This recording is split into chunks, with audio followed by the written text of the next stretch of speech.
What's good, everybody? This is the Hip Hop Pharmacy presents Shout Radio. This is Shout Radio, where all the talk takes place. I am your host, Rod the Reflex, and for the next 2 hours, we are going to give you real conversation in the key of life.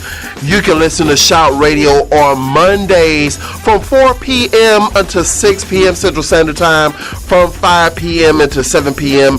Eastern Standard Time, and from 2 p.m. to 4 p.m. Pacific Standard Time, right here on Spreaker and Spotify.com. You can download Spreaker and Spotify on any smart device from the Google Play Store or from Apple iTunes. You can also follow this show by following us at Facebook, Instagram, and Twitter.com/The Hip Hop Pharmacy.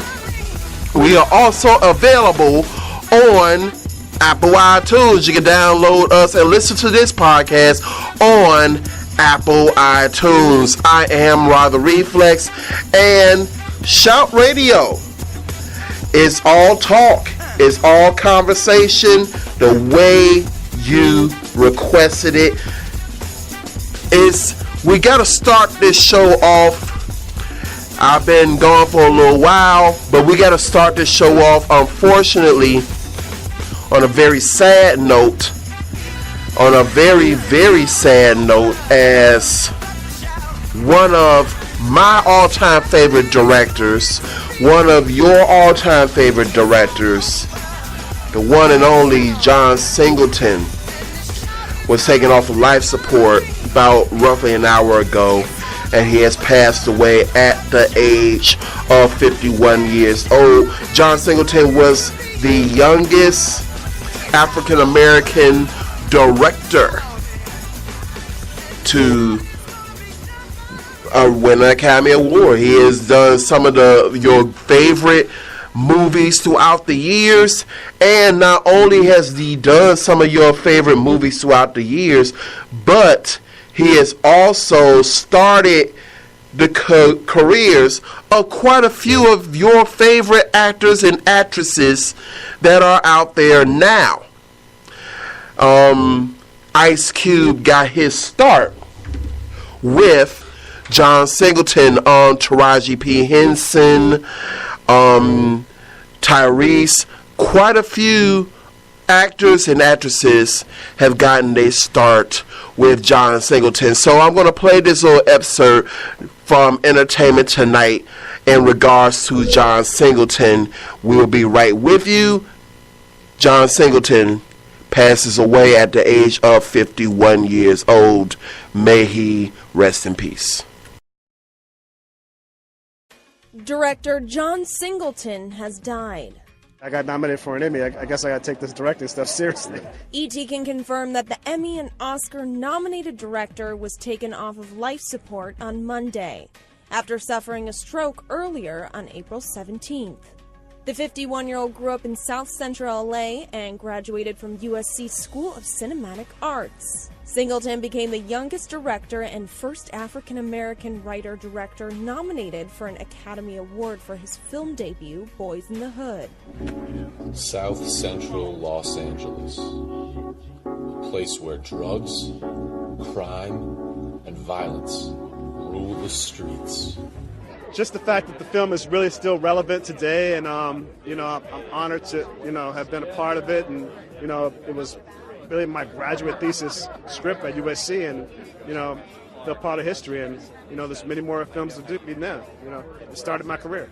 His groundbreaking look at South Central LA starred Cuba Gooding Jr., Angela Bassett, Lawrence Fishburne, Regina King, and Ice Cube. Singleton's credits also include Too Fast, Too Furious, The People vs. O.J. Simpson, Billions, and Empire. It is what it is. The People vs. O.J. Simpson. It's the story that America is constantly intrigued with. His latest project, Snowfall, was renewed for Season 3 on FX last year. Singleton is survived by his mother Sheila, father Danny, and his 5 children.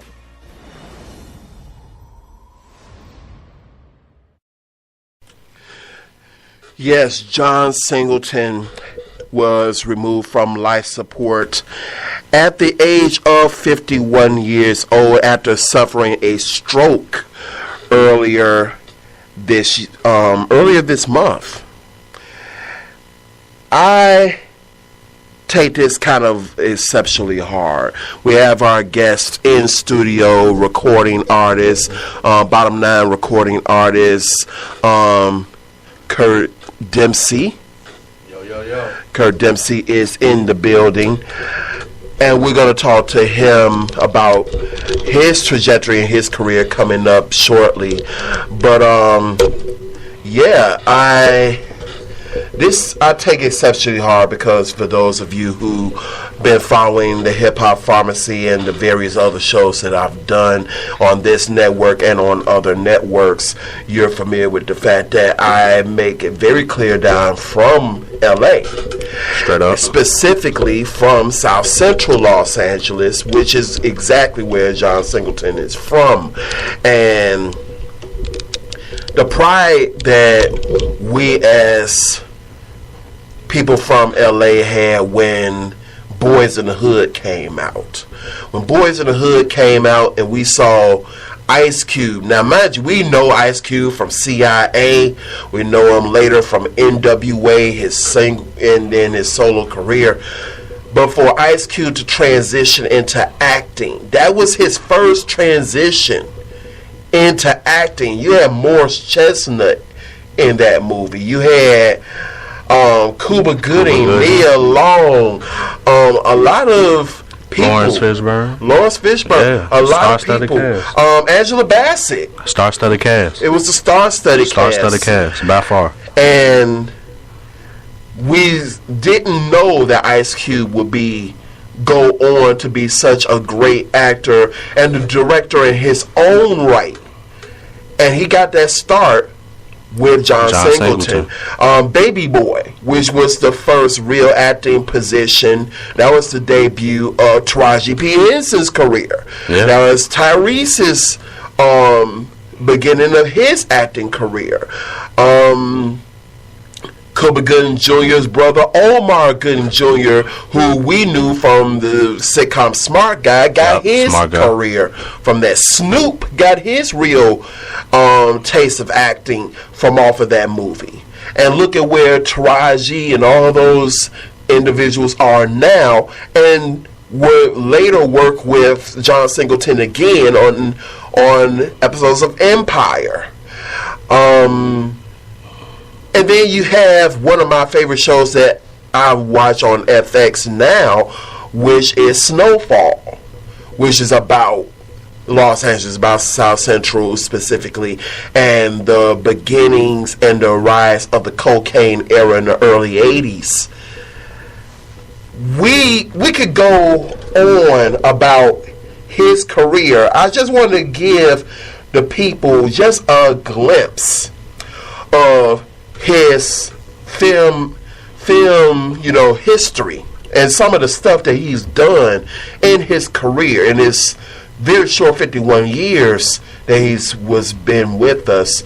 Boys in the Hood was his directorial debut in 1991. It was nominated for an Academy Award for Best Director. He followed that up with Poetic Justice in 1993, which was Janet Jackson's debut. Had Tupac in it. Joe Torre. Mm-hmm. And Regina King, who just won an Academy Award. Higher Learning with Busta Rhymes. That was he did a lot for the hip hop community. Definitely. Going into acting. Definitely. Busta Rhymes, Michael Rappaport, a lot of these guys got their starts through Higher Learning. Rosewood would come out in 1997. Shaft with Samuel L. Jackson in 2000. Baby Boy in 2001. Too Fast, Too Furious in 2003. Four Brothers. That's crazy. In 2005, Abduction in 2011. He did an episode of Empire in 2015. He did American Crime Stories in 2016. An episode. He did Rebel which he directed and produced in 2016, and he also did Snowfall, which he created and executive produced in 2017, which, just as you heard reported by Entertainment Tonight, has been renewed for a third season. Not to mention just other stuff that he's done as far as production. He did Hustle and Flow. He produced Hustle and Flow. He produced Black Snake Moan. He produced Illegal Tender.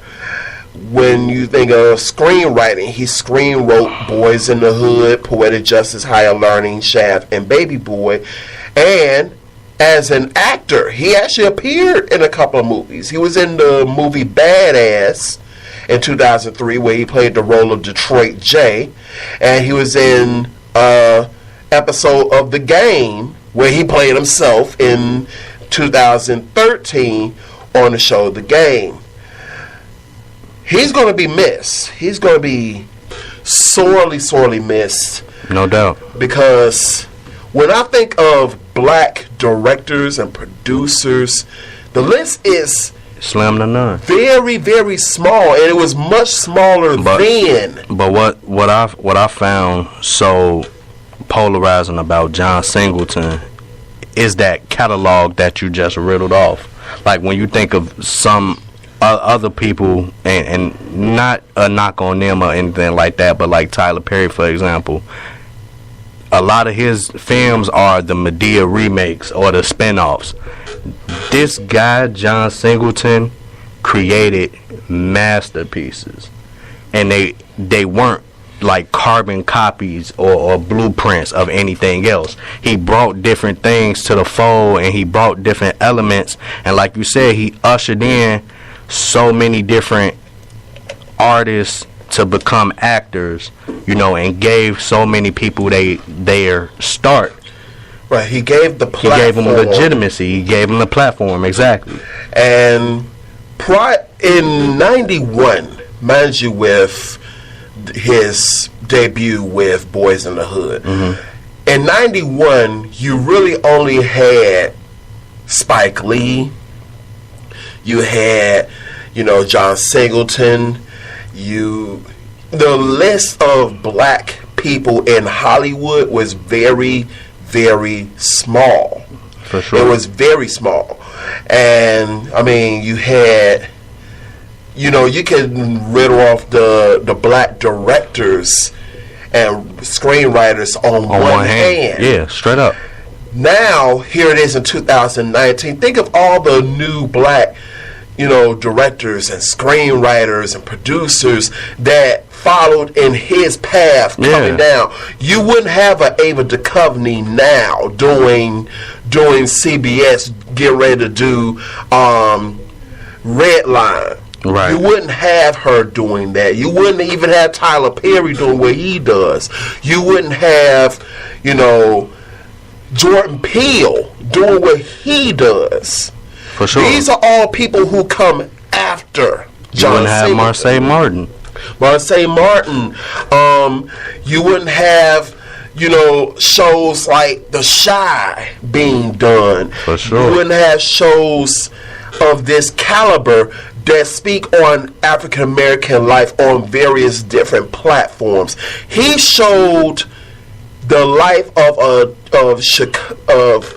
California, specifically the hood. He showed South Central Los Angeles in its purest form. He didn't make it overly gritty, but he didn't make it comical. He showed us the world what was South Central.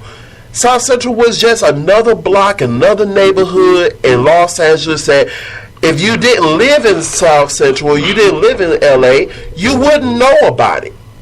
But a lot of people got a chance to see, we have palm trees, we have bungalow houses, we have, lawns and stuff like that. But it showed black life. It showed it in a different way than what we would have saw from, let's say, Spike Lee or Bill Cosby or predecessors of his. He showed the backyard cookout. He showed the angst of young black youth in the community. He showed, the dynamic of a hood relationship. And by showing that, he allowed for other movies like, South Central, Menace to Society, other directors to follow suit. Boys in the Hood was the precursor to those movies. For sure. So, and then what I liked the most about John Singleton, whereas he did show the backyard, how it is to be in the hood, all of the characters were different. Like if you made the comparison between Boys in the Hood and Baby Boy, two black men in LA. Exactly. But very different stories, very different backgrounds. Right. We have instructor here at Illinois Media School. He is also a film director in his own right. We have one of my Muslim brothers, Armand, who's here. And I wanted him to give you, from a director's point of view, from a person who's in film, what John Singleton's legacy meant and means to him. Yeah, hello everybody. How's everybody doing out there? Real quick, I don't want to take too much time because I'm actually teaching a class, but I always have time for all of my students to be able to assist whatever they need me with. And this is like a huge topic. We lost a great. John Singleton is like one of the greats. I grew up watching him. I grew up, admiring his work, and just really inspired me as a young black filmmaker to really want to go into film, to pursue it, to take it serious. I started out with a Kodak EasyShare 1020. I'm talking about like the weakest camera, right? But it wasn't about the quality at that time. It was about capturing these stories, learning how to storytell, learning how to tell stories through images. And growing up watching John Singleton movies and watch the things that he's directed over the years, music videos, it just really has opened the eye up to me and even other filmmakers that I grew up with, and who are now making films as well as I am. And we all attest to John Singleton and his contribution to our development. And without him and other great ones like him, Mario Van Peebles and his father, people like that really paving the way. And now we have Jordan Peele and different people who are broadening the genres, broadening the ideas of what is acceptable and non-acceptable from African American filmmakers and what is believable and not believable. When I was in school, before I graduated from the film school, I won't say what counselor said this to me, but a counselor once told me, said that I wouldn't make it as a horror film director because that's the genre that I dibble and dabble in. And he told me that you look for something else, you won't make it. And I just stayed fast and stayed true to what I believed. And my very first short film that I did, it got picked up and we put it in all of the theaters. So it was like that was a test too, that just stay true to your dreams and follow the great ones who did it, like John Singleton, and how he, like I said, I can't say it enough, paving the way for us and really inspiring us to know that is something that is possible, being a young black boy from Inglewood. So with that said, I'll leave you guys to it.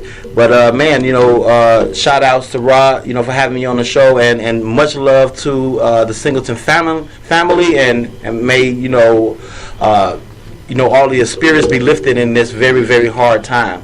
So with that said, I pass it back over to the greats. Thank you for that. Like I said, from a person who is from South Central Los Angeles, I never thought that I would see my neighborhood, my blocks shown in a movie. And I believe a lot of people from various different hoods, from various different communities, it's an excitement when you see your hood or certain things that you're familiar with on a screen. Like, I can imagine how if you watch The Chi and you see, man, that's the corner store that I go to. For sure. Man, that's the red line for real. Man. Or you see that piece of graffiti on the overhang and be like, I see that piece of graffiti on my way to work every day. Every morning. Every morning. So. I see that person on the block. He an extra? I see them. They got, the first time I saw the Preacher Man, downtown in the Loop, the Preacher Man has the bullhorn usually be in front of Macy's. And to see him as an extra, just walking past, just showing him in a music video or in a TV show or in a film, you're like, that's authentic Shy for us. When I saw Menace to Society or Boys in the Hood, and I saw certain things like the scene where they showed them on, the car hop where they was all out there with they low riders on the strip. I was on that strip.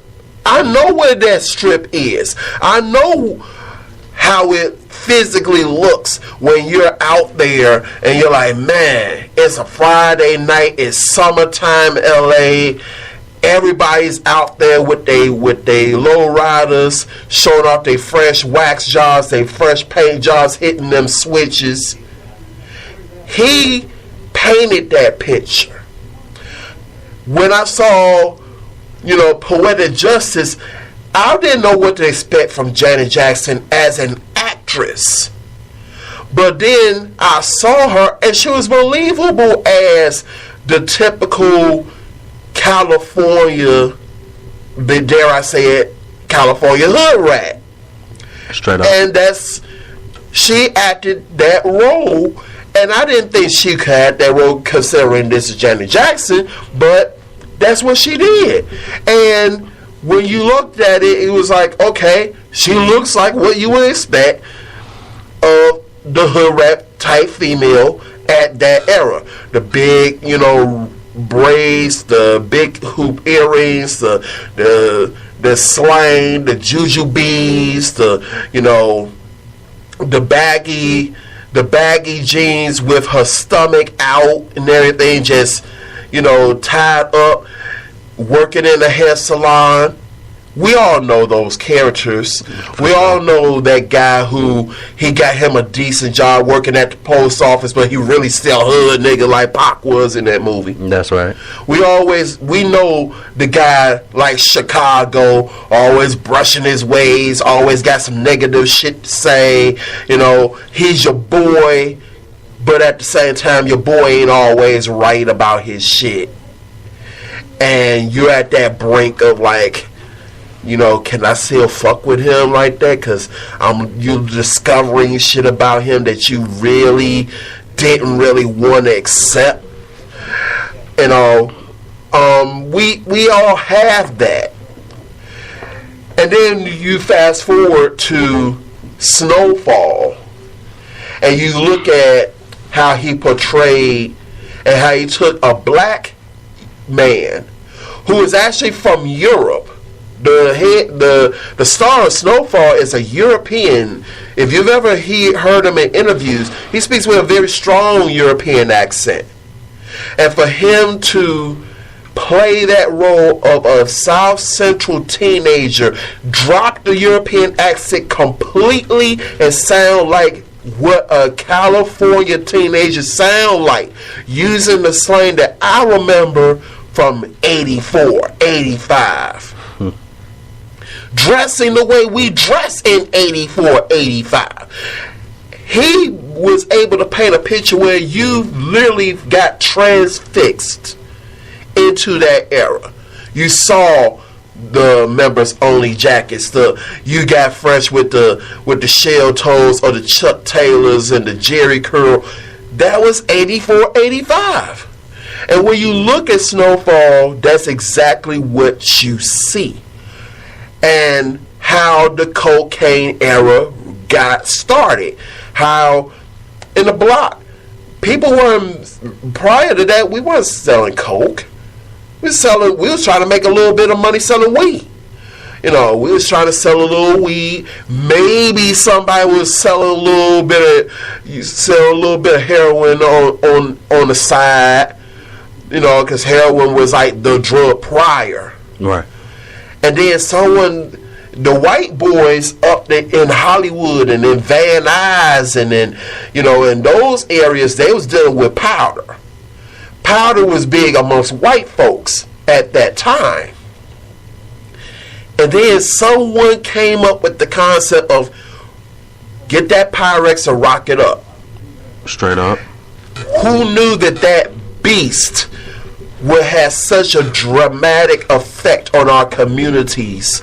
Because in 81, 82, 83, we was just trying to make some money. And someone gave us a rock. Was like, either you was going to smoke it or you was going to sell it. Some smoked it and became crackheads. And some was like, man, I can make some money off of this. Serving the fiends. Suppliers versus the buyers. And you saw poor kids who didn't have like my mother used to say, a pot to piss in and a window to throw it out of, go from being flat broke wearing kids to driving AMG Benzes in less than 6 months. In less than 6 months, you went from broke, trying to get some food stamps, to being hood rich for real. And hood rich then is different from hood rich now. Hood rich now is really not all that hood rich compared to what it was then. Then, cats was buying houses. Straight up. Buying multiple cars. You was buying cars for your boys. You was actually beginning to sing so good. You was buying cars for folks that you really didn't even give a shit that much about. But you was like, man, I'm holding. Mama getting a car, daddy getting a car, little sister getting her a car. You getting gear, we getting gear. You out there like, man, I ain't wearing no pro kids, man. I'm going shopping. And it was like that throughout the country, not just LA, throughout the country. Cats was in New York, was going to Dapper Dan when they first started getting put on. They was like, man, I'm finna shop at Dapper Dan. I'm shopping at the same spots that Mike Tyson and all them cats are shopping at. Or you in Chicago, man, I'm hitting 63rd. I'm hitting Cicero and Pulaski on the west side. I'm going to the mall. I'm going to North Riverside, Ford City, Evergreen. You hear me? I'm going to the dealership. I ain't buying no hoopty. I'm buying a car straight off the lot with some hammers. You hear me? We going to the amusement park. We going to Great America and riding all the rides and buying a bunch of shit. We don't even need half this shit, but we got it. We hold it. Cause it's 84. It's 85. In Detroit, and I got my Detroit listeners, when J.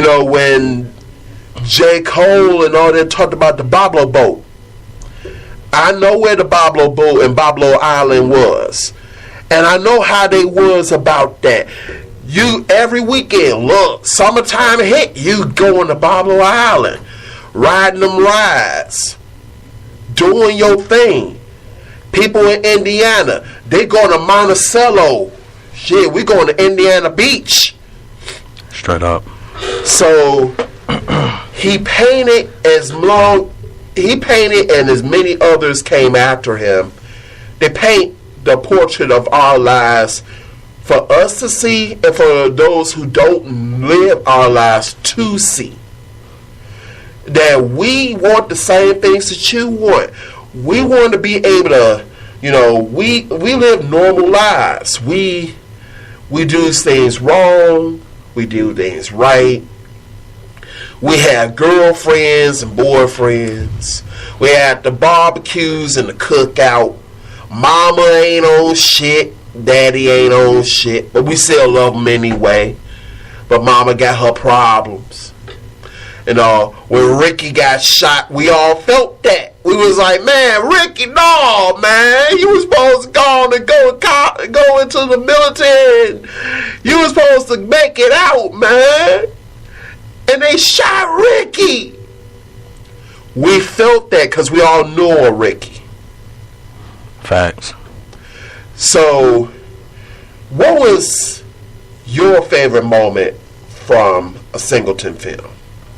Honestly, I would probably have to say, and in all honesty, my favorite Singleton film I probably have to be Baby Boy, because when it came out, I was young, and like my OG and them didn't let me watch it as a shorty. Right. You know what I'm saying? Because of the content. Because I was shorty, but as I grew up, I was able to see so much in that I kind of related to, or that I knew that some of my guys was going through.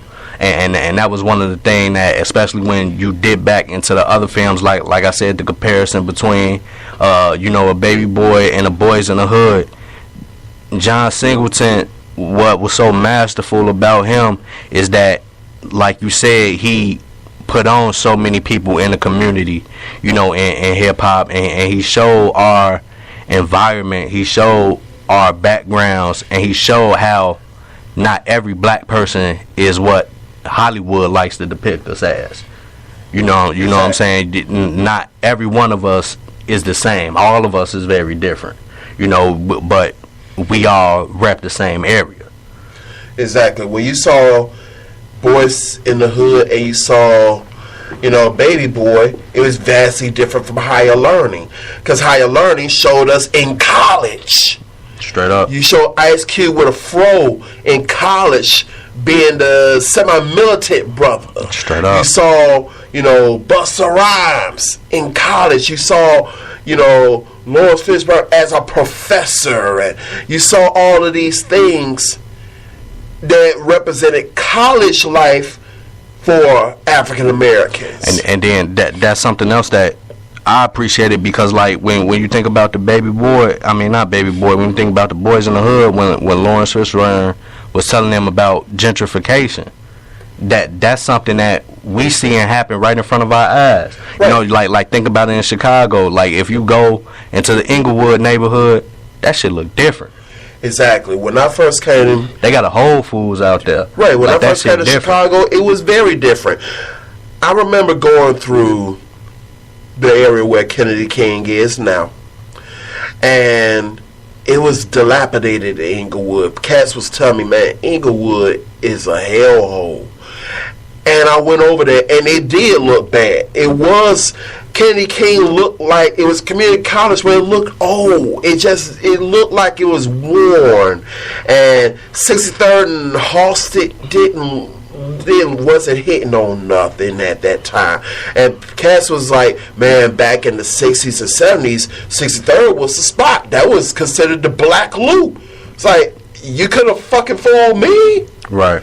Now go over there. Now you got cafes over there. Yeah. They rebuilt Kennedy King. It looks like a 4-year university campus now. Up. And you got black folks who live over there who are proud, but you also have a whole new crop of upwardly mobile, economically based people who are moving into the area because it's being gentrified. Yeah. And we're seeing gentrification throughout the city, which is one of the topics we're going to talk about today, is gentrification and you, right here on Shout Radio. And gentrification and you is something that we see throughout the country. I've seen it in California. I got people who've seen it in New York. We see it in Chicago, Detroit, everywhere. Everywhere where there's black people, we see gentrification. But we have to understand what was the catalyst to this. I study a lot of history. And one of the catalysts to this was white flight. Back in the North, and they've just recently done this weekend over on PBS. Big shouts out to the PBS affiliates here in Chicago, Channel 11 WTTW. They've been running a series called, about black people. Basically it's like, the whole Keep Your Eyes on the Prize show. And what they was talking about was over the different decades how black people wound up in Chicago and other major cities, and how things change and how perceptions change. In the 50s and 60s, realtor companies used various different laws and zoning to make sure that black people could not move in certain neighborhoods based upon zip codes. They blocked you out of neighborhoods. And when we talk about that, when we hear about people like Lorraine Hansberry in Chicago, who her family was the first black family to move into what was predominantly an upper middle class white neighborhood, the neighbors and the realty company, they got together and they did not want to sell her parents that house. They even offered money. They even went to her parents and was like, look, we'll give you this money not to move in. We are willing to buy you out just so you get out. And they were diligent and they moved in. And it started with one or two black families moving in, and what it caused was for white families to start to move out, which is what we now know of historically as white flight. And when those white families moved out, the realty companies were basically telling white families, your property values are going to go down. Everything is going to be affected by this. Sell your property now while you can still get some money off of it and come out here to the suburbs. That's how come suburbs like Palatine and Westchester and Lombard and all those grew a white population because of white flight. They moved north and northwest. But the thing is with major cities, especially like Chicago, is we are on valuable land. Straight up. And because we're on valuable land, they saw the value in that land and they was like, okay, why are we giving up valuable land to, pardon my expression, but this is what we do here on Shout Radio.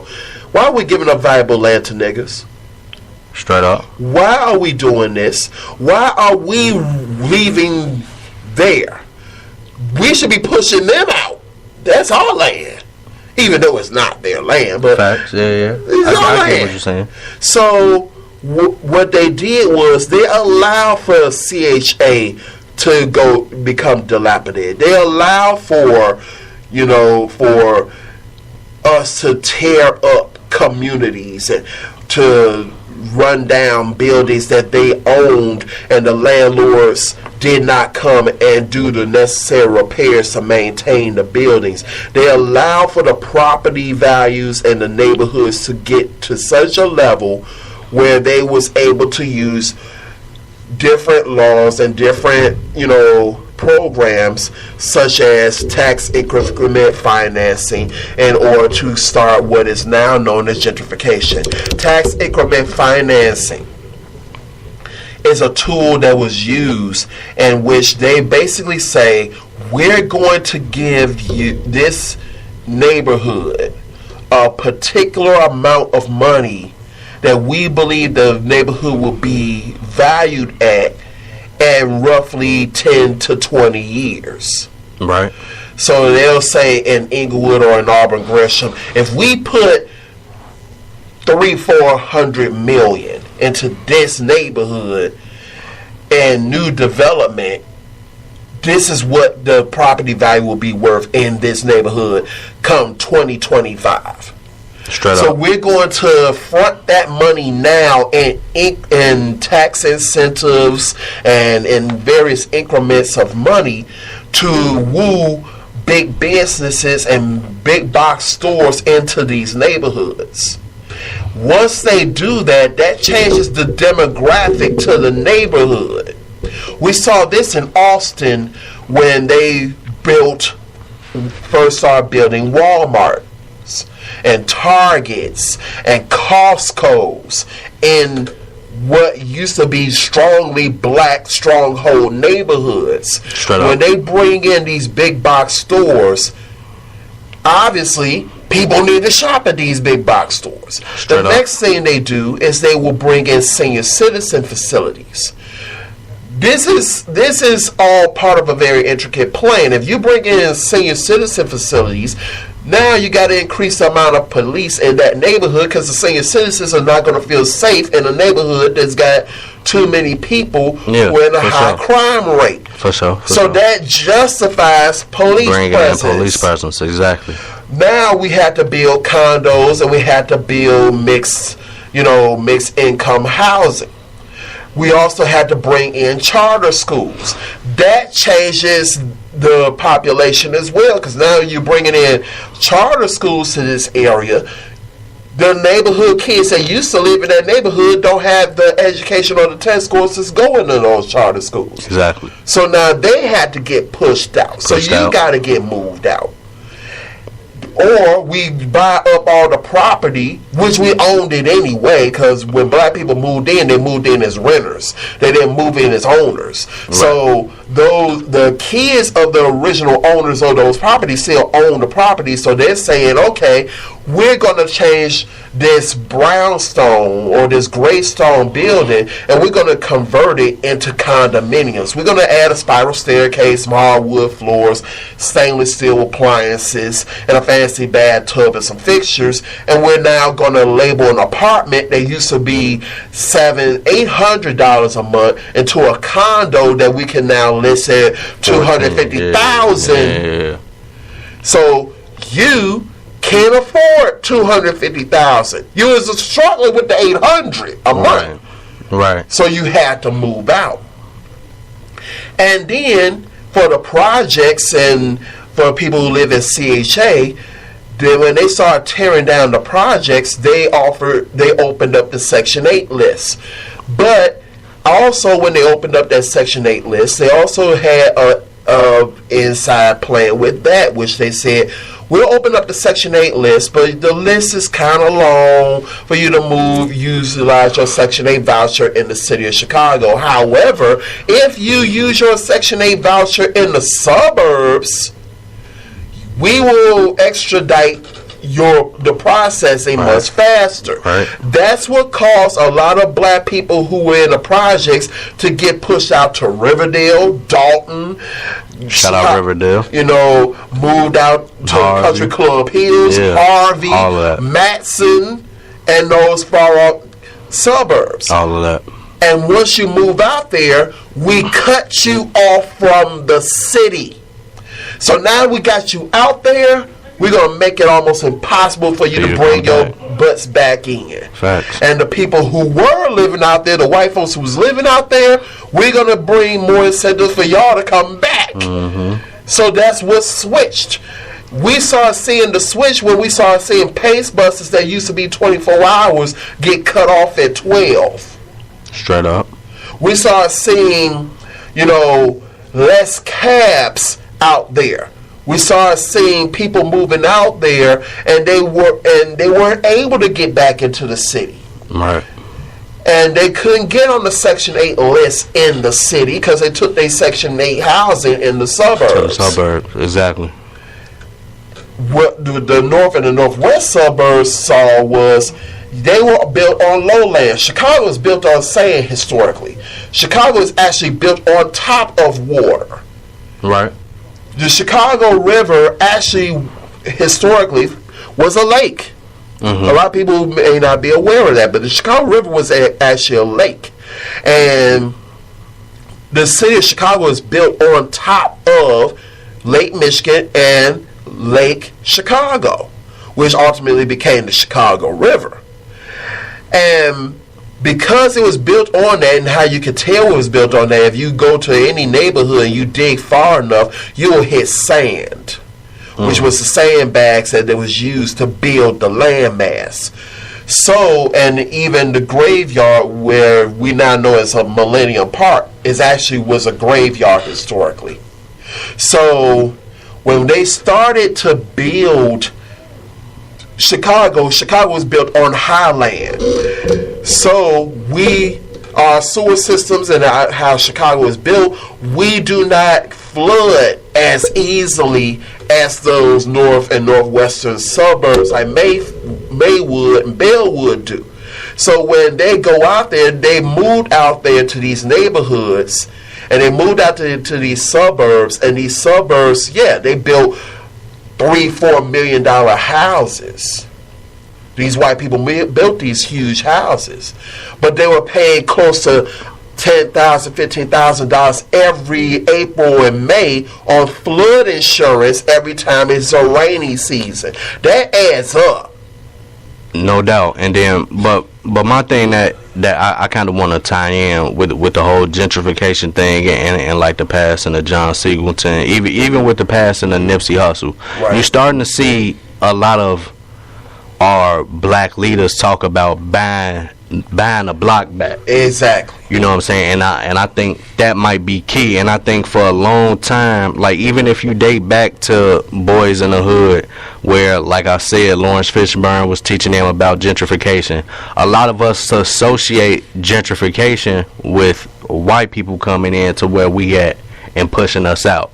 But we never considered it to be a good thing if we were the ones buying the block back.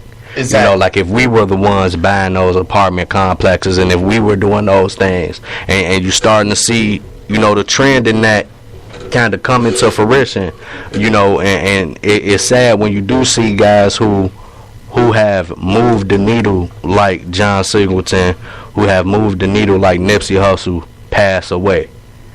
You know, because those are the guys that inspire us to do those type of things. Exactly. One of the podcasts I listen to, I've started following Jamil Hill's Unbothered, which you can listen to it on Spotify. And she, on one of her episodes, she had Killer Mike on. Straight up. And Killer Mike was speaking on the very subject, and it's like the sad part about Nipsey Hussle passing is that there's a lot of other rap artists out here now who are doing the exact same thing that Nipsey was doing, but Killer it Mike, took David Banner, Killer Mike, T.I., Tip, Big Boy, with Outkast. There's a lot of black people who now the paradigm, the thought process has changed. In the late 90s and early 2000s, we followed up behind the Cash Money viewpoint of bling bling. For sure. Spend your money on the jewelry, spend your money on the car, spend your money on the houses, spend your money on the bitches, spend your money on that. Somewhere along the line, they've gotten a little wiser now. The OGs got wiser. Straight up. Now you're seeing them diversifying their portfolios more now. Nas has just linked up with Live Nation to start his own podcasting corporation that will be valued in the billions. He's the next person to be added to that billionaire list. Yeah, for sure. We saw, you know, Jay-Z diversify his portfolio. We saw, you know, we see Dr. Dre diversify his portfolio. We saw, you know, people like, you know, Be Real with Cypress Hill go into the medicinal marijuana business. For sure. You know, not just talking about smoking weed. He's got dispensaries and farms. Yeah, that's what's up. He got involved with the business. People are getting involved with other means where they're saying, you know what, we're going to buy commercial property, not just residential property. They getting involved into the real hustle. That's the economy. Right. And we're seeing even this with the R&B artists. When you look at Ronnie DeVoe and his wife Shamari, who was the lead singer of Black, they have a real estate company in Atlanta. When you think of Nathan Morris, who's a member of Boyz II Men, he's on the DIY network. He got a TV show where he renovates commercial properties and residential properties. I might know that one. Right, he has a whole show for this. And you see him physically doing what we saw. What was the two twins who do this? The Property Brothers. The Property Brothers. You got Nathan Morris doing the exact same thing. Yeah, that's hard. And he's still on tour with Boyz II Men. He still performs with Boyz II Men. And a lot of people is like, we don't think correctly. We think, oh, he's doing that, he must be broke. No. He's actually I guarantee you, he makes more money off of his commercial properties and off of renovation than he ever did from the group. For sure. I can agree with that. I can merge that. You know, T.I. has gotten into this. For sure. They're getting into real estate. They're getting into stock. But a lot of people fail to see that, like, with a lot of rappers and actors, that should just be the beginning. You know what I'm saying? Like, they use that platform and they take that money to flip that into some more legal businesses. Exactly. Like, and that's just what a lot of the smart drug dealers be doing. You know, you got some drug dealers that be out here that's thinking like past that. You know, they use that drug money to afford the studio time and all that shit. You know what I'm saying? So that's why you see so many rappers that used to be dope boys that don't do that shit no more, because now they don't have to. They getting that legal money now. Look at how in the 90s and even in the 2000s, how we tried to emulate the Italian mafia. Right. We had rappers who was talking about, man, I'm a Don Cargina, Don Biziani, and whatever have you. But here, we were so busy looking at the imagery of the Italian mafia that we didn't actually study the trajectory of the Italian mafia. Do you realize the 5 families of New York, which is the Gambino family, the Terrico, all of these families, what they did in the 20s was the criminal aspect of it. Right. But they was amassing their money, which now those same families, generations later, they control your labor unions. They control the labor unions. They control a lot of the real estate major construction contractors who build the high rises throughout the world. Right. I was watching a documentary where it was on, again, PBS, called Impossible Builds. And it was talking about a building that was being built in Miami. And it was built by a female architect who passed away before the building was finished construction. And one of the foreman who was in charge of the construction company, his name was Antonio Patriarca. Mm-hmm. The name stuck out for me because I listen to a lot of podcasts. For sure. Antonio Patriarca is the great grandson of Raymond Patriarca. Uh-huh. Raymond Patriarca was the leader of the Patriarca crime family of the Northeast. Uh-huh. He was in charge of the mafia in Connecticut and Rhode Island. And it was the money that Raymond Patriarca made then that set up his grandson and his great-grandson to be massive contractors building multi-million-dollar skyscrapers now. And how do they make sure that they make their money? They are still doing mob dealing, but they're doing it on a different scale. They're saying, okay, we want that big contract. We want that $7 $8-10 million building contract. So we're gonna go and we're gonna lean on the government. We're gonna lean on City Hall. We're gonna lean on some folks to ensure we get that building contract. And that building contract will in turn bring money back into the family. So when you start seeing some of these huge buildings being built and you're seeing the exact same construction companies building all these buildings, and it's the same construction companies over and over, do your research and find out who's running these construction companies. They might be the grandkids or the great grandkids or the cousin or the nephew of somebody who's part of the Chicago outfit, or someone who's part of those 5 families. Straight up. Atlantic City, while we're going there gambling, was built by the mafia. Las Vegas was built by Frank Nitti and Al Capone. And yet we're now go to Vegas for vacation. We love Vegas. We love staying in those hotels and going to the casino and seeing Tony Braxton's live show and Janet's live show. But the mafia built Vegas. It was cocaine money that built Miami Beach.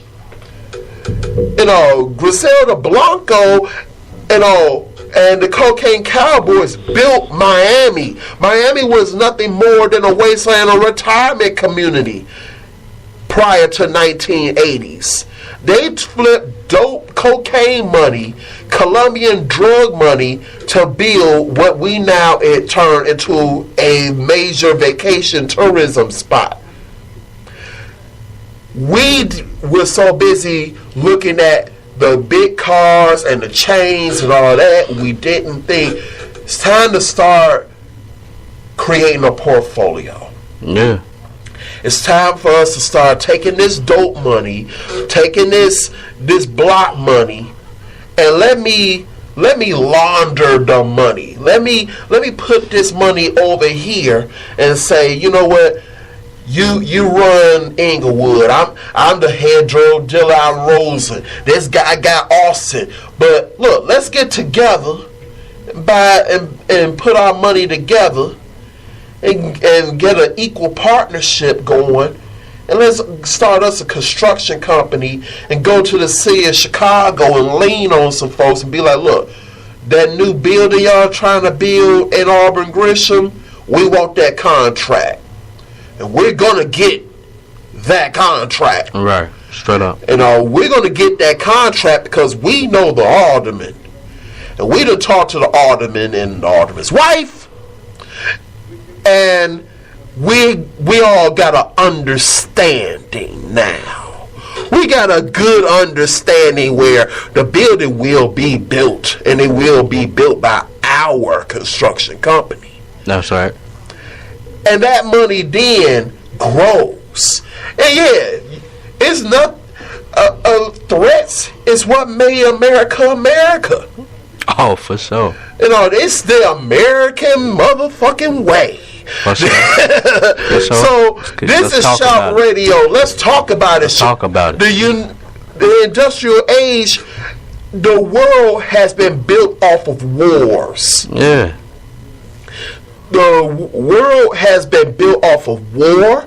It's been built off of deceit. It's been built off of strong arming. Yeah. It's been off of people leaning on folks, threats, and all sorts of stuff in order for us to progress. Death threats was whole. You had, the Napoleonic War was funded by the DuPont family. Mm-hmm. The DuPont family gave guns, weapons, and money to both sides of the war. Why did they do this? Some people will think, they gave money to Napoleon and his people, and they gave money and weapons to his opponents. Yeah, because their viewpoint was, if Napoleon kills off his people, and those people kill off Napoleon, then all of the valuable stuff that's left over, there'll be no one there to claim it. So we can just sweep in and take all the shit because they done killed each other off. Facts. So that's how we can take the Mona Lisa and all those major pieces of art and they wind up in museums and in the Louvre and all this other stuff. A lot of those pieces of art and those artifacts were not purchased. They were stolen. They were stolen during wars. The money that was left over from these different kings and leaders, once the leader is dead, they can't take the money with them. So what happened to all the money? The people who funded both sides came in, well, money just sitting there. Ain't nobody claiming it. Let's go ahead and take it. Straight up. And they took the money and they built financial institutions. The financial institutions that you now bank at now. J.P. Morgan Chase, Wells Fargo, the list goes on and on. And these are the individuals that we now know of as the controlling ruling families. The Chase family, the Morgan Stanley family, the Rockefellers. These are those individuals. So when you talk about an Illuminati, the Illuminati conversation is a stupid conversation, but it's at the same time you're blinded by a name but not paying attention to the actions. Those are the actions. We as African Americans now have to be smarter about how we handle our finances. We used to be, when we actually had Black Wall Street. And they hated Black Wall Street to the point that they destroyed Black Wall Street because they saw us trying to gain economic stability. It's 2019, soon we're going to blink and it's going to be 2020. It's time for us to consider creating a new Black Wall Street. It's time. Come off the block, ladies and gentlemen. Come off the block, put on the suit, take off the baseball caps and the do-rags, and let's sit at the boardroom tables. You can wear the do-rag and the baseball caps and the Gucci belts and all that stuff on the block. But now it's time for us to start going to the boardrooms and saying, look, you got a good idea, I got a good idea. We need to form a bank.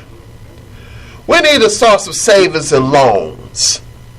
We need to start instead of us being upset about a bunch of schools being shut down by the Chicago public school system, let's buy the actual buildings and start our own schools. We have that money. We have the most disposable income of any race in the United States. We blow money. On bullshit. On bullshit, we blow money. The property of all of those schools that got closed down by the Chicago public schools, that's part of buying back the block. Buy back the schools. Buy those school buildings from the city of Chicago. Get contractors, black-owned contractors like Ujima, to go up in there, strip all of the mold, strip all of that asbestos and that lead paint up out of there, get black plumbing companies, make sure you teach your children to learn a trade, to go to plumbing school and to go into construction school and masonry school, to go up into these buildings, renovate the buildings, renovate those schools, and then say, you know what, we're going to open these schools as our own institutions, separate from the Chicago public school system that we own as a conglomerate. Straight up. And get our educated brothers who went to HBCUs and went to Harvard and so forth to make sure that those schools become accredited so that they're recognized by the government. Straight up. And that way we can educate our own people. So we're going to touch on that, and then I gotta ask you about your career and this second hour. What I would like to call a segment we like to call the Five. For those of you who are not familiar with the five things you must learn to move your life a little bit closer to the finish line. We are ready for the five. Are you ready for the five? I'm ready for the five. It's time for the five. It's the 9. Five things to move yourself closer to your financial goals. Number 1 of the 5. Don't take financial advice from folks who don't have financial advice to give you. For sure. Broke motherfuckers cannot tell you how to make riches. Facts. They can't. You're not being rude by not listening to their financial advice, but take it with a grain of salt. You don't have to be rude and be like, man, you ain't talking about shit. Just take it with a grain of salt. Number 2, get information from folks who do know about how to make money. Straight up. Look, there's some black men and some black women out there who I don't personally know, but I read their books. And these are people who've made money, who are still making money, or have made their money and living comfortably off of the royalties and off of the taxes of their money. I want to know what they did. I ain't hating on them. I ain't gonna be like, man, I ain't fucking with them, you know. No. I may not do what they do, but evidently they did something. So I want to figure out what was their formula. Or like a band said on the song, how can I be damned? Number 3, save some of your money all the time. Whenever you make anything, and this is something David Banner said, a billionaire told him, save 30 cents out of every single solitary dollar you make. Now you might think that's kind of fucking hard, but here's the thing, and I mean every dollar. If you save 30 cents off of every dollar, do you know how much money you would have in 25 years? How much? We just gonna do some quick math. If you make, let's say you held on to $10 every day. So we got $10 every single day.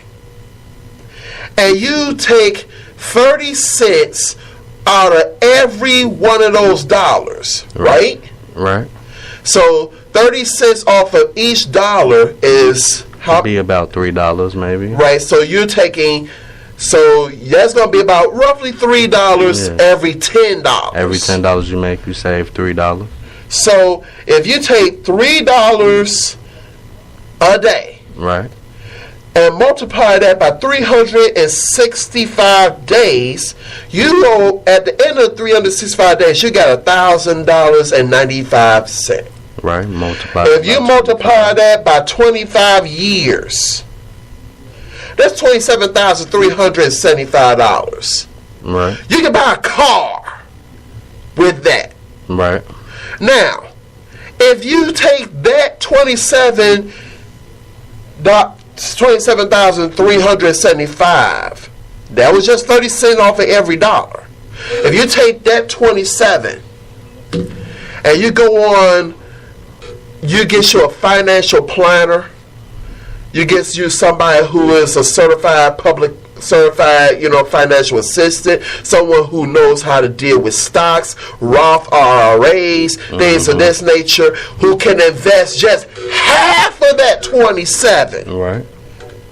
By time, if you are in your if you're 21 now, by the sound of my voice, by the time you reach your retirement age of 65 if you're a female, and 68 when you're a male, by the time you get ready to retire, guess how much money you will have retiring off of? You'll be well in the millions. Straight up. Well in the millions. Straight up. You won't need to get Social Security. You won't need to worry about bills. You won't have to worry about who's going to pay for your burial. You don't have to worry about the financial burden that you had to pass down to your kids and grandkids if something were to happen to you.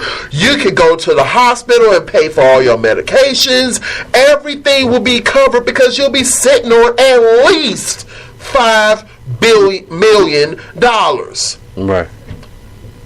And you just took half of that 27, and that was all broke down to 30 cents per dollar.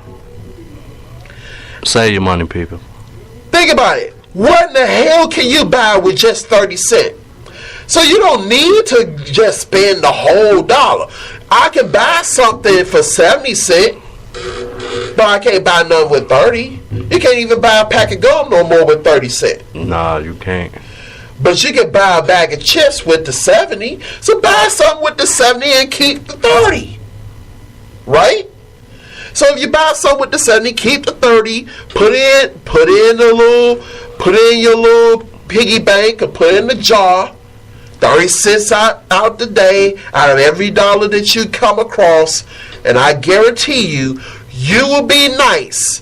Hell, you don't even have to wait till you're 65.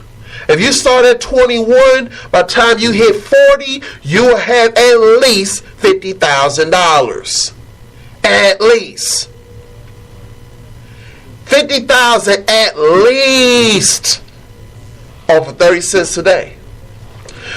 Which brings us to number 4 on the list. Number 4 on the 5 is don't buy anything that does not increase in value. We buy shit that actually decreases in value. The moment we use it. The moment you buy a car and drive it off the lot, it loses value. The moment you buy jewelry, it loses value. Here's what you can buy. Instead of you buying rims, remember that same $27,000? Invest that in Lexington stock. Invest in Lexington stock, which is the company that makes the rims. And guess what? If you invest enough money and you're a stockholder within it, they'll send you some rims for free. They'll send you some rims. They'll send you the rims for free. And every time some balling type Negro want to buy rims, you getting a dividend check every quarter. Straight up. I don't want to buy the rims. I want to buy stock in the company that own the rims. That way, every time you buy the rims, I get paid. That's right. I don't want to buy the car. Let me put my stock in the company. When Michael Jordan was endorsing the Michael Jordan editions of the Ford Expeditions, do you seriously think he was buying them Fords? No, they sent him one. He probably he didn't even drive most of them cars, but he got sent one because he endorsed it. You don't have to be a celebrity to endorse stuff. All you got to do is have enough stock in it. And you ain't talking about, you don't have to have 50%. If you got more than 20% stock holding in a company, they will send you perks. They won't cash you out. So, don't buy the rims. Save up enough money, invest in the company with the stock on the rims. Don't just buy the cell phone. Invest in Samsung. So that way when you want a new phone, you can say, hey, Samsung, I own 30% of the company. Send me the phone. Right. And they will, because you own 30% of the freaking company. Which brings us to number 5. Do not allow your emotions to dictate your business movement. Straight up. Here's what I mean by that. Sometimes you can do good business with people who you may not personally like. This is something I learned by being around certain white people. Certain white people, they do not like each other personally. At all. Hate each other's guts personally. But they do good. They realize you got something I need, I got something you need, and if we put it together, we can get paid. So I don't need to sit at your kitchen and eat dinner from your no cooking ass wife. I don't need to sit around with your loud ass kids. I don't need to be on your block or nothing like that. We don't have to play golf together and pretend we like each other. But damn it, you know how to make money and I know how to make money. Let's make this money together. And then I can use my money to keep as far away from you as humanly possible until it's time for us to make more money together. Oh, God. So we think, oh, I can only make money with my boys. I can only make money with my girls. But guess what? That dude across town who you may not like, but he got a damn good idea. Fuck with him. I'm fucking with him. Because it's like the hip-hop game. Do you think every rapper and every producer like each other? No. Not at all. But if that producer got some tight ass beats, and I know my lyrics is gonna sound best with his beats, I'm gonna find a way to hook up with him. Look, dude, personally I can't stand your ass, but I gotta admit, your beats is killer. Your beats is killer, and if somehow your beats just make my shit sound better. So we finna do this album. I don't even want to even see you in the studio. You can send me the fucking beats. I'll send you the money. I will cash app you the money you need for the beats. You send me the beats. I go in. The shit blow up. You get your money, I get my money, we do equitable business, fuck you. So let's keep it being. That's the 5. How to move forward in your business. Which brings us to my guest here. Yo. Bottom 9. It's the 9. I've met this man. I remember when this man first came to this establishment, this institution we call IMS. For sure. I was a graduating student, and he came in, him and his now wife. For sure. And y'all wasn't even dating when y'all first got here. That was our first time meeting. Yeah. Y'all met here. And I saw their movement, big shouts out to Chrissy Love. She has been on the K-Trade show, which I host later on tonight with Kevin Tricone on Chicagoland Sports Radio. And I seen what she was moving toward as far as being a female in sports. I saw what you was moving toward, and you always kind of kept it kind of low key. For sure. You kept it low key. You know how they say killers move in silence, right?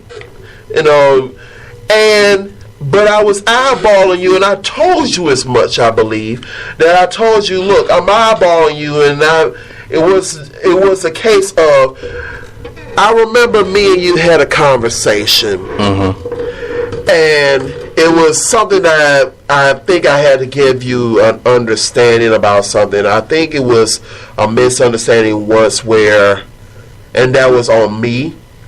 Right. Where I was doing some stuff, that was more direct with your wife, at the time, well, your girlfriend at the time, right? Just like I was doing some stuff with Eddie Parker and his girl at the time, and it was more direct because it was my interns on the D Stone Pony show and things of this nature. Straight up. While I was their executive producer, and Eddie never quite did see it the same way you did. Big shouts out to him. Shouts out to my dog. But I think at the time you was like, well, why you fucking with them and you avoiding me? Right. And I think I remember I came up to you and was like, man, I'm definitely not avoiding you. What it is I deal with people right at the time that I can deal with them at that particular time. For sure.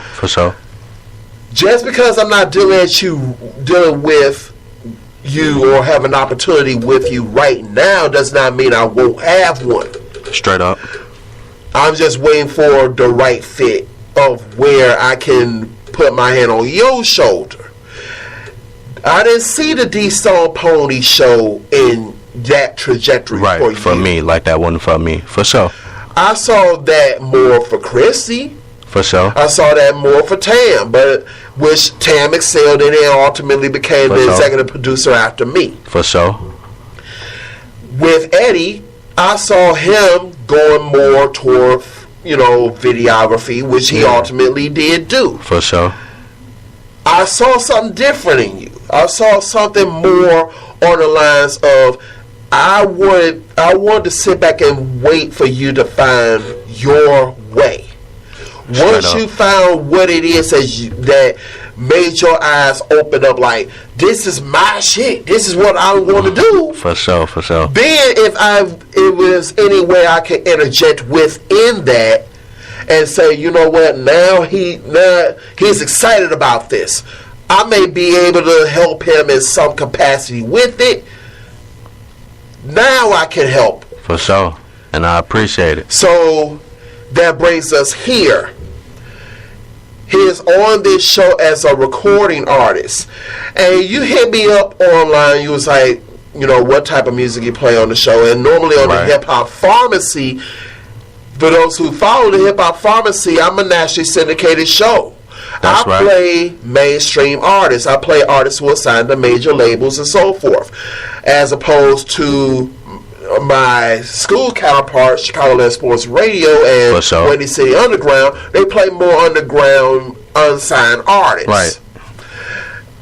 I play more signed artists. However, there are artists who, if I believe in your music, if I like what I hear, I can make those exceptions because guess what, ladies and gentlemen, within the sound of my voice, I own this shit, motherfucker. That's right. I have no boss. I signed the check. For sure. There's no one signs my check except for Spotify. Big shouts out to Spotify. That's right. Please keep sending me your money. So anyway, for the people over at Spotify, they send me a check. Yes, I get paid from Spotify. Yes, I get paid from Spreaker. I get paid from Google for doing this show. That's what's up. But I created this show.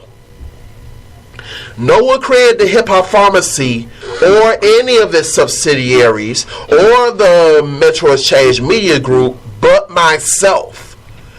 So when you are the head nigga in charge, you have a little bit more stretch. Straight up. I knew coming in as a student that I was not going to be the HNIC with Windy City Underground. And I was cool with that. But here, within the confines of this show, that's what I am. So if I believe in your music, I can change my show to warp it to fit you in. I appreciate it. I have that ability. I'm Thanos here. So, by me being Thanos here, if I need to snap my fingers and move some music out the playlist to put your music in the playlist, that's what I did. So, this Hip Hop Pharmacy show coming up on Wednesday, which is when we do the Hip Hop Pharmacy Classic show. That's right. You will be hearing this man's music on the show debuted on the Hip Hop Pharmacy. And I have to blow my nose right now, so feel free to talk at this point. So yeah, I appreciate you having me on. Kurt Dempsey, Bottom 9 recording artist. I appreciate it, man. I appreciate it. This has been a long time coming. Like you was alluding to, when I first came into IMS as a student, I actually came in here with the intentions to, rap and start a label and everything like that. But of course, my trajectory that ended up changing. Right. So it was until we got out, and then I made the connections that I needed to make, which that was also a part of the goal, was to network. Everything started to fall in motion the way it was supposed to. And also, the beauty of what I can offer is I can offer advice to you on the industry aspect of it, because I am a producer. I've been a producer long before I was a radio personality on this show. And I do manage artists. I do work with artists. I have worked with artists. I have worked with an artist now. For sure. And through my interviews, which you are familiar with, I've done interviews with quite a number of mainstream artists. For sure.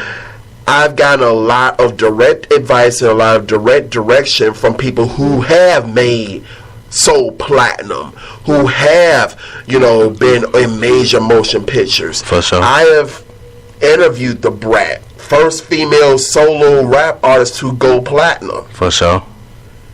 I have, done those interviews, and aside from the interviews, I talked to them in private conversations. For sure.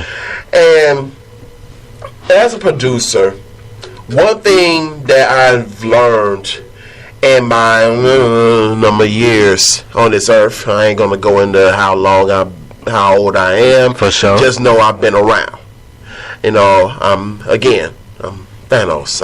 I'm older than most people may think. You've been through time a couple times. I took a few extra trips around the sun. That's right. What I've learned is that the music industry has vastly changed from the time I started in this learning production and dealing with the industry to now.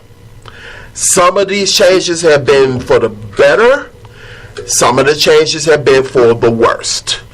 One of the biggest changes that I've viewed is the way music is presented and the way music is sold. Which, for the most part, I would have to say, in terms of that, is kind of better. Because, especially when you think about how it is in 2019, you really don't need the major labels anymore. Exactly. And that's why, me and my label mates, Terry Spencer and Joey Mitch, we was able to come together and bring forth Bottom 9 Records. The way that the music industry has evolved, and now, you can become the label. Exactly. You now have an industry now where artists can go direct to consumer. Exactly. You don't need to have to go through the label and all this other stuff. It's direct to consumer. The good part is it is direct to consumer, so you can have a direct relationship to those who are interested in purchasing and listening to your material. For sure. The bad thing is not everybody out here needs to have material out there. For sure. I'm not going to name any names, Kodak Black. But there's some individuals who really don't need to be recording anything at all. For sure, I feel you. But at least it allows for, if you believe you have a talent and you can get it to the consumer, you can get it to the consumer through various means, through Facebook Watch, through YouTube, through Instagram, through Bandcamp, through SoundCloud, yeah, for sure. through for production. You have for production, you got SoundClick, things like this. I've had beats on SoundClick. For sure. you have options. But now, with these options, the options are beginning to shrink up more because of the fact that the reason the options are beginning to shrink up more is because of the FCC. And because of pushback from the major labels. The major labels are saying, hold on, you're pushing us out, so now we got to push back. So, and that was to be expected. So now you have to become a little bit more innovative, because it's one thing to put a video on YouTube, because now you got 50 million artists who've done that. For sure. So now you have to find different ways to present it on YouTube. You're still using YouTube, but now you got to be a little bit more cunning. You got to be a little bit more innovative. Yeah, for you sure. You got to for show sure. your creativity.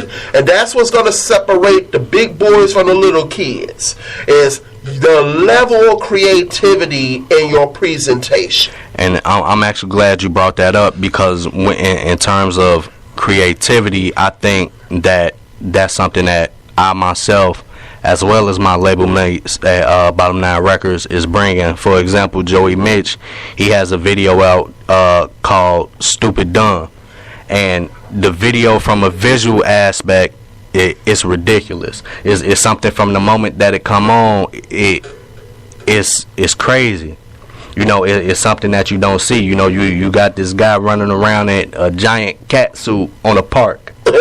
So you know, like, visually it's different. It's crazy and it's creative, and it's one of those things where you see it and then you hear the song and it's something that sticks to your brain.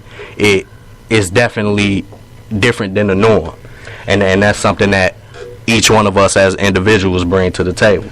Right. One of my favorite artists, who is a local artist who I've dealt with and still deal with out of Chicago, is a guy named Pugs Adams, who I've dealt with him for a number of years now, getting close to a decade. For sure. And what Pugs has been able to do, and I'm proud of what he has done, was he took his brand of hip hop, and he was like, you know what? Instead of me marketing it to the United States, he marketed it overseas. For sure. And became masterful overseas. And then came back. And the money he made from his overseas sales and stuff like that, are you familiar with the store Adrenium? No, I've never heard of it. But it's a store, is one on Michigan Avenue, there's another one in Wicker Park. He owns those. Adrenium? Adrenium. I'm going to have to check them out. But he owns those stores. Okay. And owns 2 clothing stores. For you to be a black man to own a clothing store on State Street. That's different. In Block 7. That's different. And then own another store in Wicker Park. Yeah, that's different. He's done that. But I remember him doing Subterranean. I was in one of his video shoots and interviewed him years ago when I was still doing the Gutter House. He took a very unique approach. His videos didn't look like hip-hop videos at all. His videos, one video, he had the characters of, he took all the characters from the TV show Top Cat, and they basically was rapping all the lyrics. That's dope. And it was perfectly fit. He did the Milo the Cat thing before Milo the Cat started doing it. That's dope. He had one song called Fire where it looked like they just playing tennis. You know, they out there like some Carlton Banksy type guys who's out there just playing tennis in a tennis tournament. But he's rapping the whole time. Straight up. You know, so, you know, these are the things that you have to visually change. And everybody can't just do the old, you know, juvenile high video where you on the block, everybody's standing around mean mugging, you showing, you know, the kids, you showing everybody. That worked for him. That worked for him, for sure. And it was innovative for him at that time. But now you got 50 million cats who've already done that. What else? Exactly. And I was actually just having that conversation not too long ago with another artist on the label by the name of MAD. We just recently shot a video for a freestyle that we did together with the self-titled track MAD, and I was telling him when we was conceptually trying to put together the video, you know, he was saying how he wanted a bunch of people in the video, you know, all black. I'm like, so you know, you want the typical nigga video is what you're saying, because I mean everybody doing that.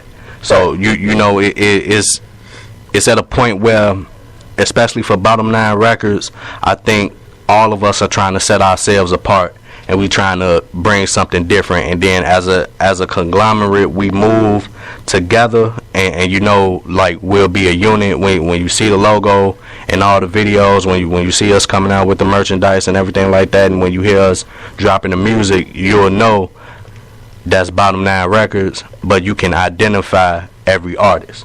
You know, you can identify the different feel, and that's one thing that I like about us, is that we all sound different. We all bringing something different to the table. Wu-Tang-ish. Exactly. When you think of the Wu-Tang Clan, it's 9 individuals that was with the Wu-Tang Clan, but not all 9 of them sounded alike. Exactly. You know, they gave you a barrage, but Method don't sound like Ghost. Facts. You know, ODB don't sound like RZA. Exactly. Facts. But they still Wu. Facts. And they deliberately came in with a plan. They came in with a plan of, as a conglomerate, as a group, we signed to one label. But when they all went solo, they all signed to very different labels. For sure. And that was on purpose. That was something that the RZA said that they talked about. We're not going to sign. We're deliberately not going to sign deals on the same individual deals on the same labels. For sure. So you had one on Def Jam, you had somebody on Loud, you had somebody on Tommy Boy, you had somebody on this label, and that way they get money from all the different labels, but as a group they all was on one label. For sure. And now, and that's what helped propel them to being the Wu-Tang Clan that we know now, one of the legendary groups. They did the complete opposite of what Nas did with Illmatic. For sure. And what Nas did with Illmatic was he was the first MC to be a solo MC to have different producers producing on one album. For sure. He had up to 9 different producers doing beats on that Illmatic album. For sure. Where prior to him, you as an MC, you had your producers, Showbiz and AG, Pete Rock and CL Smooth, Eric B and Rakim, KRS-One and Scott LaRock. For sure. You one them. Fresh Prince of Will Smith, Jazzy Jeff. For sure. It was one guy did the beats, one guy did the rapping. For sure. Nas was like, no, I want different producers because they're going to give me different sounds. For sure. What the Wu did was they literally flipped it. It was like, okay, instead of us having 9 different producers and 9 different artists. 9 different artists, but the same producer. Straight so up. The RZA did all the beats, but you had 9 different rappers on all the songs. So they all gave you different flows. So when you hear Protect Your Neck, it sounds very different from Cream. Mm-hmm. When you hear Cream, it sounds different from, Can It Be That It Was All So Simple Then? It sounds different. And then when you hear the individual pieces, the Iron Man album sounds different from Takao. Facts. Takao sounds different from Brooklyn Zoo. Brooklyn Zoo sounds different from Bill from Cuban Link. So they sell Wu albums, but they all very much sound different based upon the personality of the MC. For sure. So who makes up Bottom 9? Actually, the name came up from Joey Mitch. We were actually going back and forth between a couple of names when we were thinking about rebranding, and he threw the name out there, and it's kind of a play off of a off of the baseball term, the bottom of the ninth inning, Right. And that's what we all feel like we in the bottom of the ninth. We trying to make it, we trying to come out on top, and we give trying to be the closers. Yeah, we trying to close this out. We trying to come in for the win, baby. So who's all part of the crew? What's the crew? You got myself, Kurt Dempsey, Joey Mitch, Terry Spencer, you got Rock Smooth, you got MAD, and you got King Shaw. And that's bottom line. And those are all MCs? All MCs. And where's y'all getting y'all production? Well, we get production from some everywhere. Currently for the 1334 EP that's dropping May 25th, that was produced solely by Chad G. That's a producer out of South Carolina, actually. So Okay. you know that's my dog, Chad G. We had linked up. Initially, we did the single, which is No Letting Up, which of course gonna debut this Wednesday on the Hip Hop Pharmacy. I'll be back for that. Exactly. But initially we did that, and the vibe, it was so cool and it was so mutual between us, and I really was rocking with his beats, and he loved what I did with the record.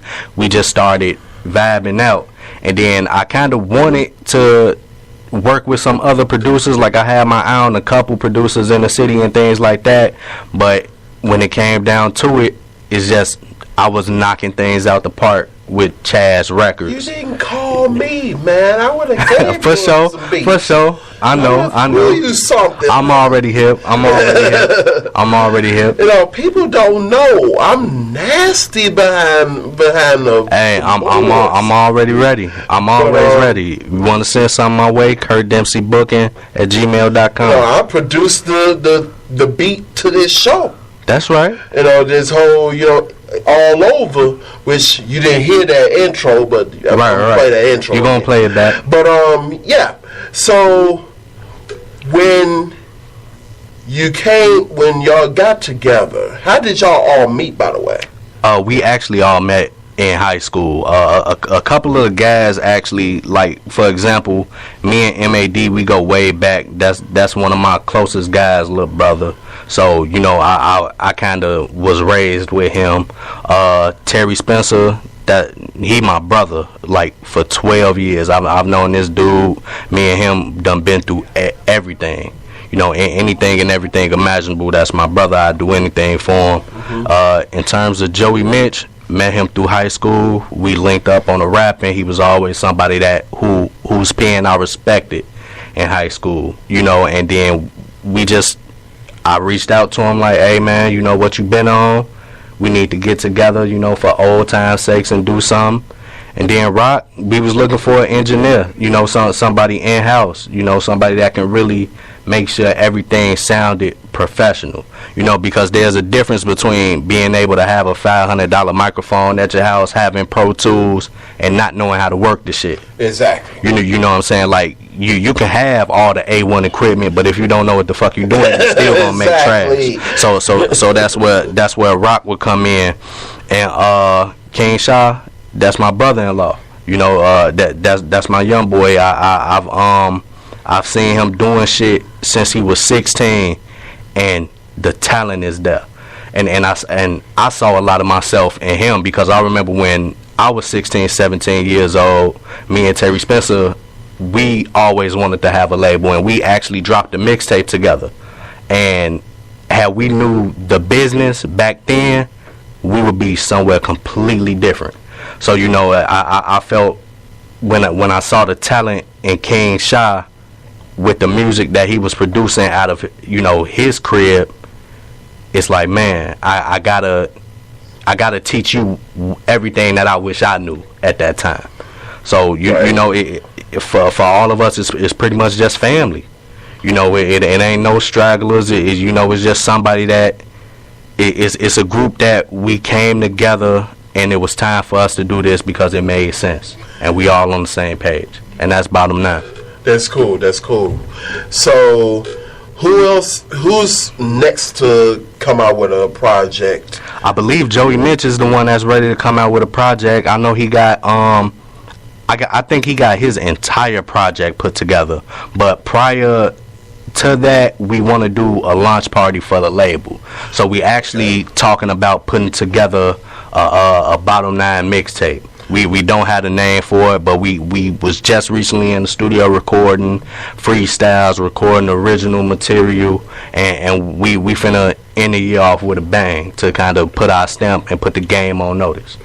Okay, that's a good thing. For so sure. everybody is from the Chicagoland area? Everybody. They either from Chicago or they from somewhere in Illinois, but we come from different walks of life, and we just came together to make something happen. Okay.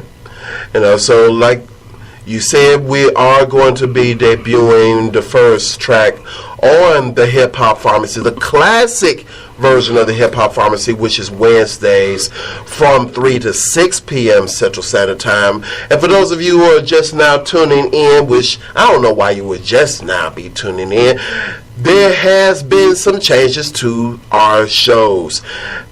For those who are new to this, I am Rob the Reflex. You are listening to the Hip Hop Pharmacy presents Shout. This is our talk show, and this is our lineup.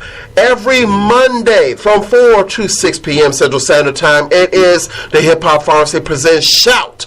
All talk.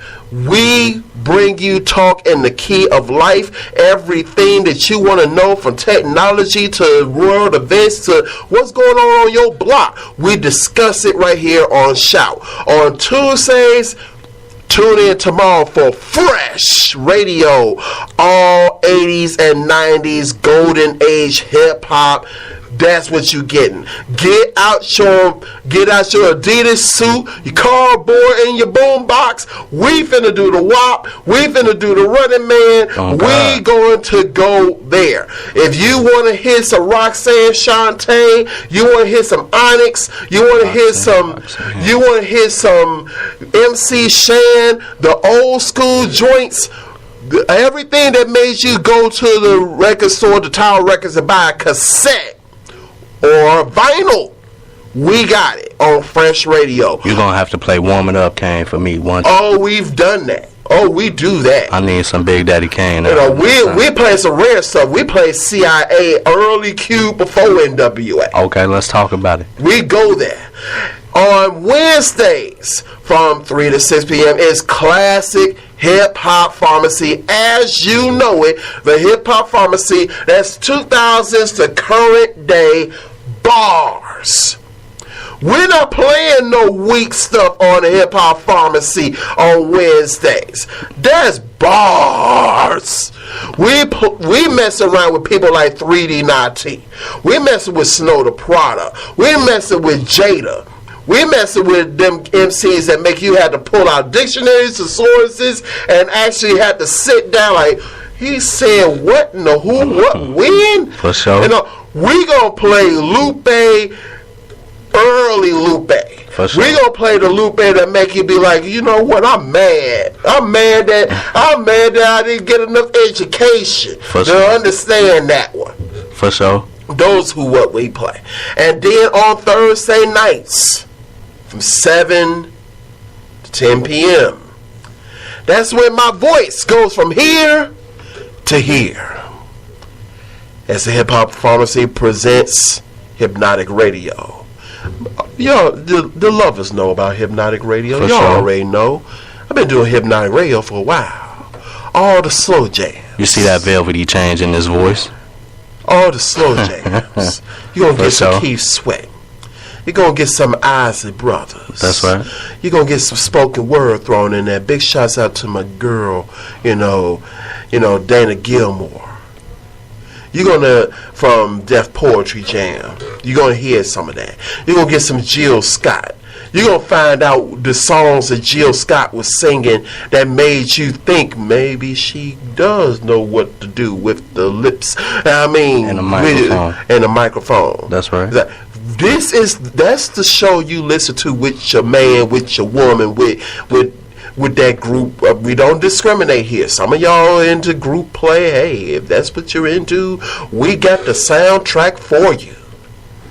Some of y'all need, y'all into having friends. That's right. In the bedroom or on the hood of the car. That's right. That's from 7 to 10 p.m. all of our shows is presented to you on Spreaker.com, Spotify.com, and brand new Apple iTunes. Yes, we on all those sites. So you can listen to this on Spreaker.com. You can download Spreaker on any smart device from the Google Play Store from Apple iTunes. You can listen to us on Spotify.com. Download the Spotify app. Listen to us on Spotify. You can also peep us out on Apple, in the Apple Store, on Apple iTunes, and under the Apple Podcast, or follow us on social media at Facebook, Instagram, and Twitter.com/The Hip Hop Pharmacy, or Facebook, Instagram, and Twitter.com/Hypnotic Radio. All of these shows is part of the Metro Exchange Media Group. That's a mouthful. Whole lot of stuff going on.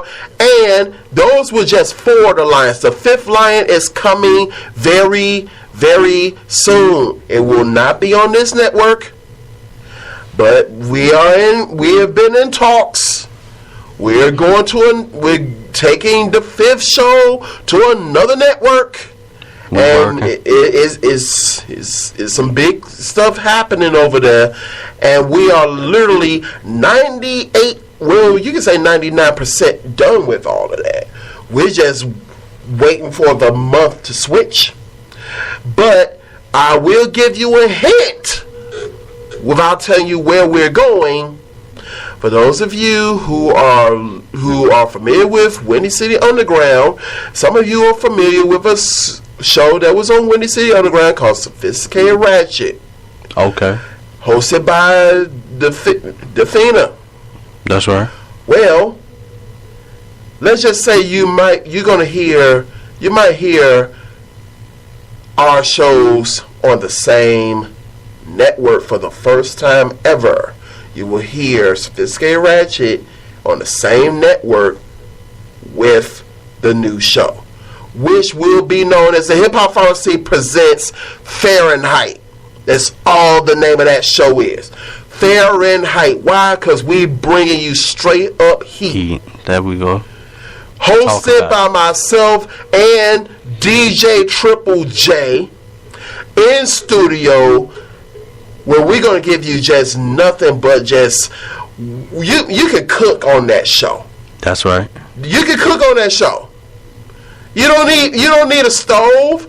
Just bring the food, throw it at your radio, and just wait for 2 hours, and we'll season it up and we'll throw it back to you fully cooked. That's right. That's how we do it. We're the barbecue. We're the grill. We can do that. So, also, check us out on the K-Trade Show later on today on ChicagolandSportsRadio.com. You can download Chicagoland Sports Radio on your smart device from the Google Play Store, from Apple iTunes. You can also follow it on Chicagoland Sports Radio on Facebook. It is the K-Trade Show, the hottest sports, wrestling, and talk show on Chicagoland Sports Radio. We do this. We're going to talk about some stuff on Chicagoland Sports Radio. I'm going to give you a preview, because I normally don't give you all a preview of what we're going to talk about on Chicagoland Sports Radio. The preview, ladies and gentlemen, we're going to talk about AEW. We're going to talk about smoke. There's a whole lot of stuff getting ready to happen with AEW. It's a whole lot. And there's a whole lot of strong stuff happening with AEW. We're going to discuss it. We're going to discuss the Cody Rhodes promo that he just recently did. That was a strong promo. We're going to discuss the backlash to the Impact pay-per-view that they just did, Rebellion, as there is a new Impact World Heavyweight Champion, even though he got injured after his match. We have a new Impact World Heavyweight Champion now. As, yes, Brian Cage, the Machine, is your Impact Heavyweight Champion. We're going to talk about Ring of Honor. We're going to talk about Impact Wrestling stole a hot commodity from the WWE right under their nose. Who would have thought Impact Wrestling was going to snatch one of the hottest free agents right under Triple H's nose. And that took a lot of work because Triple H has a whole lot of nose. So if you steal something from under Triple H's nose, damn it, you had to been good. Because stealing from under his nose, that was not a breeze. Not at all. Not at all. Not with that pickle. You know, I mean, I think Humpty Hump was jealous. Humpty Hump should be very. I think Humpty Hump says Triple H hate mail. He got to. It's like, what is? Look, you ain't gonna outnose me. I've seen your nose. You know, you got a beak. Just a beak. You know, hashtag HBeak. That's what we're calling them now on the show, HBeak. So, and we're gonna talk about.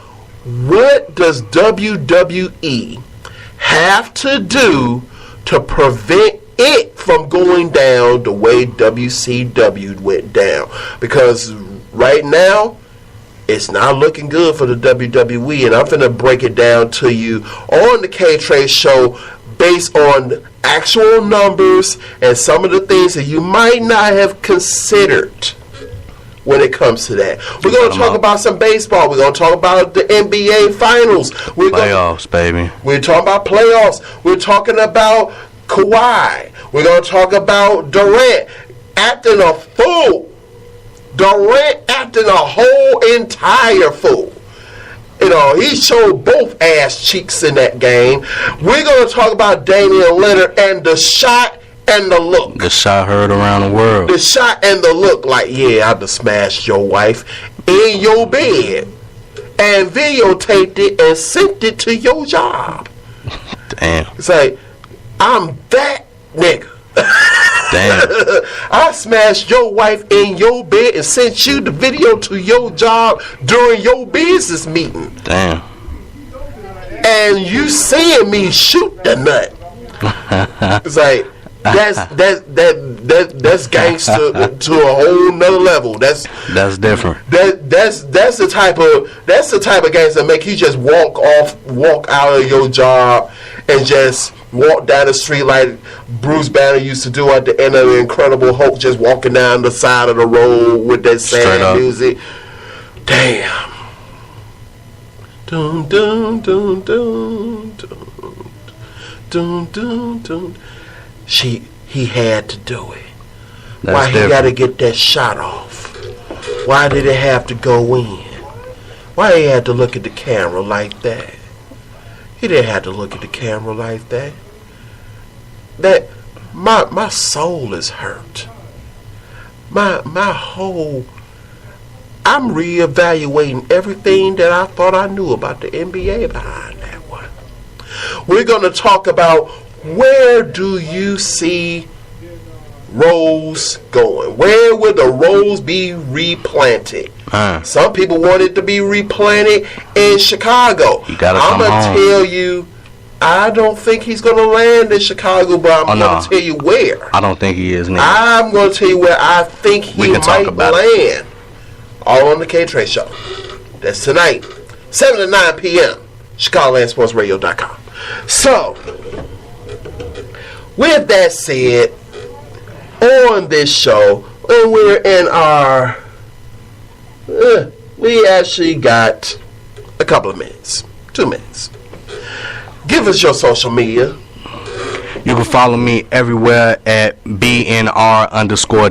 That's BNR for Bottom 9 Records _Demps. That's everything. Follow me on Twitter, IG. Like my Facebook page. It's everywhere. BNR_Demps. It's the 9. So, tune in Wednesday so you can hear that song. What's the name of the track again? No Letting Up. No Letting Up. No Letting Up. We ain't letting y'all go off the hook with this one. No, sir. No, not on the Hip Hop Pharmacy. I am Rob the Reflex. We are out of here. It's time to shout, baby. It's all over but the shouting. And the shouting's going to be done by me. All right? Let's go.